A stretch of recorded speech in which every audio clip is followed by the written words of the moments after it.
Alors, je suis Raïssa Fauve-Zandabwana, je suis belgo-congolaise et depuis 2013, je vis au Congo. Mais avant ça, j'ai suivi une formation dans une école de commerce et de gestion à Bruxelles qui s'appelle l'ICHEC. Et donc, j'ai commencé mon parcours au Congo, à Kinshasa, dans la communication, donc à la Robank. Et ensuite, j'ai vécu pendant plusieurs années au Congo central, où je travaillais à la compagnie sucrière de Kwilu-Gongo, où j'étais responsable de l'implémentation d'un département qui mettait en place le contrôle interne, l'audit interne, contrôle de gestion, gestion des risques, etc.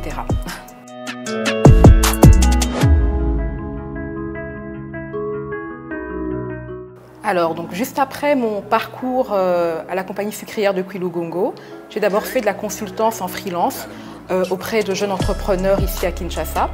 Ensuite, j'ai créé un cabinet de conseil en gestion de projet qui s'appelle POM Advisor. En parallèle, j'ai créé une plateforme qui s'appelle Entreprendre en RD Congo, qui est une plateforme d'intermédiation et de réseautage.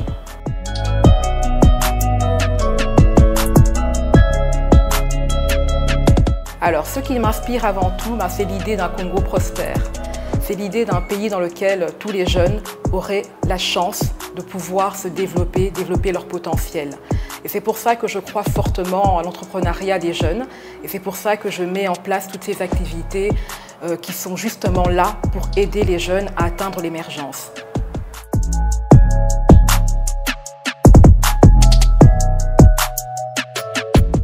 Je pense qu'il faut avoir une bonne dose de motivation, de persévérance et beaucoup d'humilité. C'est-à-dire qu'il faut accepter l'échec et continuer à avancer malgré tout. Et aussi, je dirais qu'il faut avoir une vision d'ensemble. C'est-à-dire qu'il ne faut pas s'arrêter sur les détails, sur le quotidien qui peut être difficile à certains moments de la vie d'un entrepreneur et voir vraiment les choses dans leur ensemble, comme on dit en anglais, the big picture.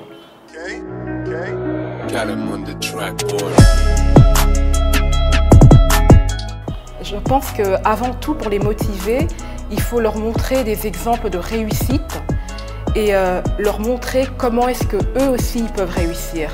Et pour leur montrer ça, il faut évidemment s'intéresser à eux. Je pense que c'est la première chose. Il faut savoir faire preuve d'empathie envers ces jeunes en leur offrant tout ce qu'on peut offrir, que ce soit des conseils, que ce soit des infrastructures, que ce soit des formations. Il faut faire vraiment un maximum pour leur permettre de se développer.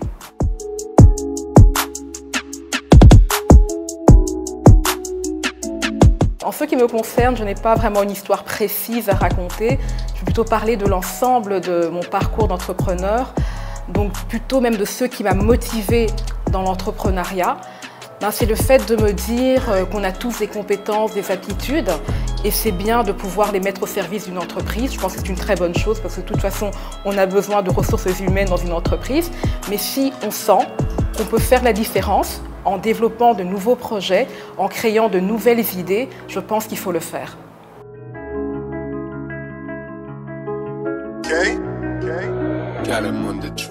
Oh, mais je ne vais pas aller très loin déjà autour de nous. Je parlerai déjà d'Eric Mukuna, qui est une personne qui a beaucoup d'idées, qui a beaucoup de motivation, qui a beaucoup de projets. Je pense que tous les jours, il crée un nouveau projet. Et c'est ce genre de personne qui m'inspire beaucoup, qui me pousse toujours à aller un peu plus loin dans tout ce que je fais.